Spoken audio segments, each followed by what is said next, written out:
Hi guys, I'm Dan at vintagevello.org and today we are going to be taking a deep delve into the Campagnolo Delta brake set. Now, Campagnolo Deltas, they are a truly magnificent, over-engineered beauty of a brake that's not without controversy. To really understand them, in today's video we're going to take a look at the brakes, the history about the brakes, and we're going to fit some to a bike to see just how tricky they are to set up, and then we are going to ride them as well to see if the reputation they have is really justified. So firstly, the Campagnolo Delta brake. It's a centre pull brake with all the action hidden inside a cover. Now, they weren't the first to come up with this. Campagnolo at that point, I mean, they were in their true height of power in the early 80s through to the 90s. But Shimano, Weinmann, others like that were nipping away at their heels all the time trying to come up with new and improved versions. Weinmann and Shimano had a centre pull brake not dissimilar to a Delta. You know, Shimano, we all think, never put a foot wrong. They only made that brake for a couple of years before taking it off the market because it just wasn't that good. But Campagnolo looked at it, obviously thought they could do a much better job, and to be fair, they probably did, certainly in the looks department, and they created a truly iconic brake set with the Delta. Although, oddly enough, not actually called a Delta, it was never called a Delta, it's just simply a C Record brake for the new C Record group set that was introduced in 1984, and that was literally just a brake for it. It got the name, the moniker Delta Brakes, to do with its familiarity with the Greek D in the old ancient Greek alphabet. But let's have a quick look at the timeline, because this is quite interesting. Now, before 1984, we have the very trusty Campagnolo Record and Super Record brakes. I'll bring that in close there for you. These are a really good, trusty centre pull brake.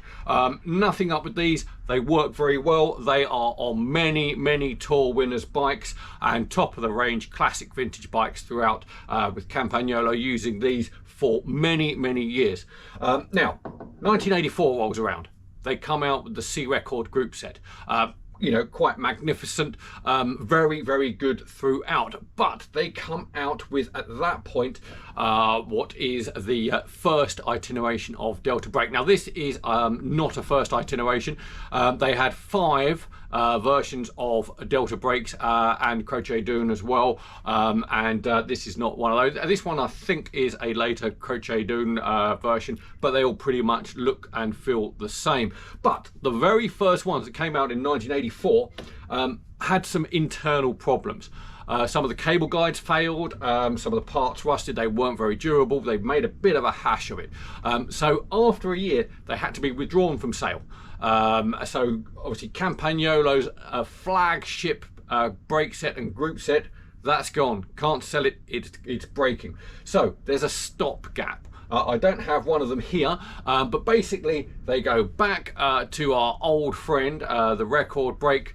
They put a little like blue jeweled thing on here on the nut, change a couple of little bits, and they released the Cobalto. And Cobalto brakes we're pretty familiar with. I've got one on the La Vie Claire replica TVT that we did a video on last year. Hopefully there's a close-up of it coming up, something around now. But those are Cobaltos, and they're around for a couple of years. We see them obviously on Greg LeMond's bikes when he's with La Vie Claire, Bernard Hinault and others at that time. And then Campagnolo kind of sort it out. So they bring back out the Delta. Now, Cobaltos are available the whole time from there on in, so you've got the option. And in fact, many pro riders, when you look at them, you will see often the flagship Delta brake is on their bike, and then on the next stage of the tour, they're on a Cobalto. The next day, they've put the Deltas back on. It really does depend upon the stage that they were riding. But we have the Delta. Now that's out.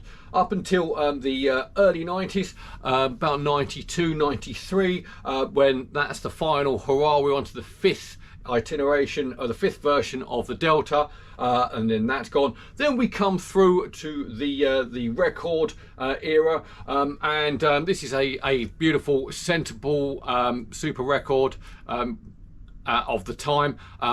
They then very quickly come out with the dual pivot record, which is excellent, and these are superb. They stop really well, and they are really, really light. In fact, you really notice when you're handling these how light these are.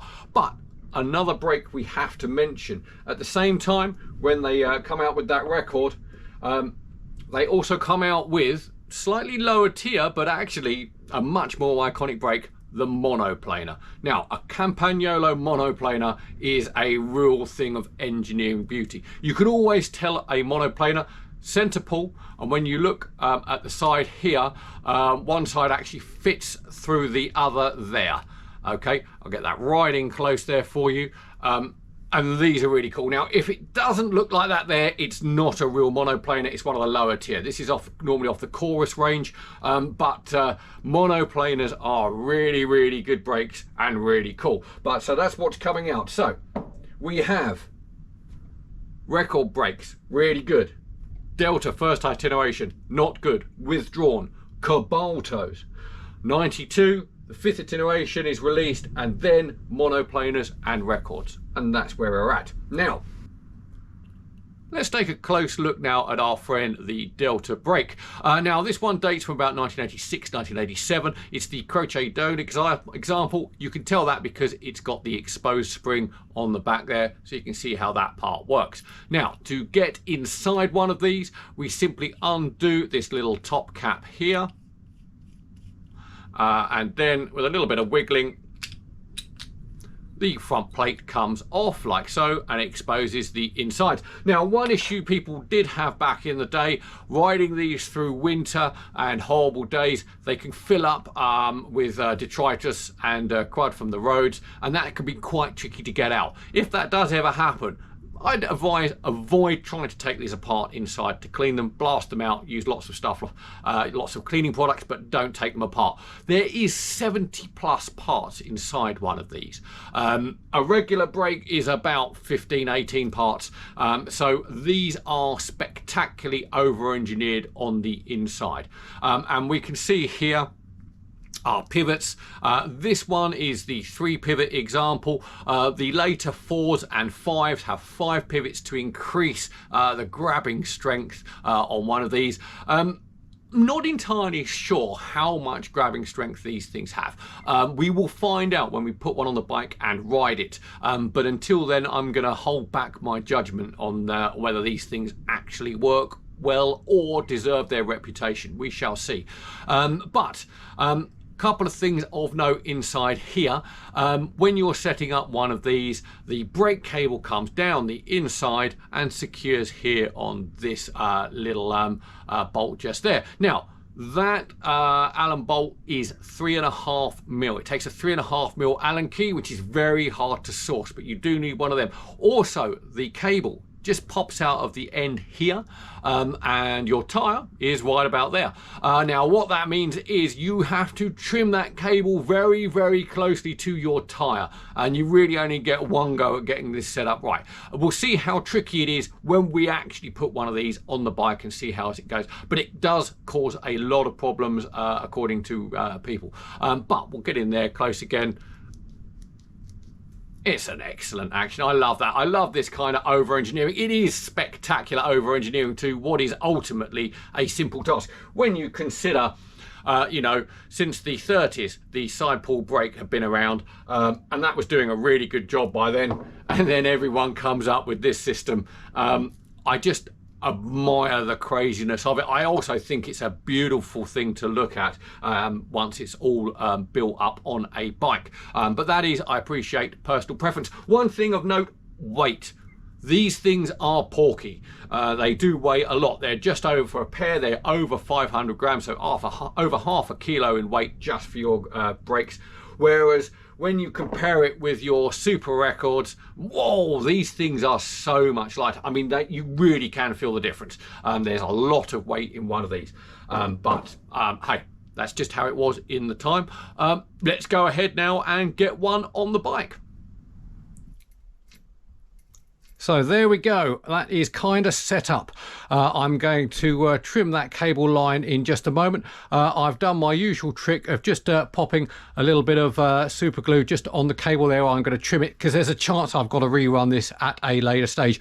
Also of note, these are nice new cool stop brake pads. The original Campagnolo ones have a habit of going very hard quite quickly, so if you have the original Campagnolo pads, swap them out, get some good quality cool stops in there.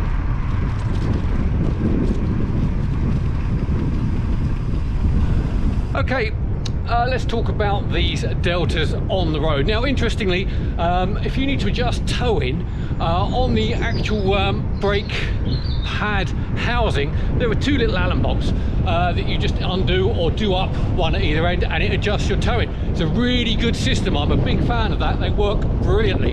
Now, the actual brakes themselves, you'll often hear the word modulation mentioned when talking about Campagnolo Deltas. And what that means is basically you put the brake on, and when you think it's going to start to stop you, doesn't really. You've got to pull on that lever a bit further and a bit harder. And then they do a fine job of stopping it. It's just that, you know, when you would normally expect them to be stopping you dead, they don't. You just got to pull a bit further and a bit harder, and I guess that's what they call modulation. Other than that, they work really quite well. I mean, obviously we know they look fantastic, they're over-engineered, but apart from that, I'm quite impressed with them. So I'm going to stick with what I've got on this bike. Now, I do hope you found that video useful, explained hopefully a bit about the intricacies of Delta brakes. Do like and subscribe for more vintage bike rides, builds, fun, and anything that's cool to do with bikes. Thanks a lot.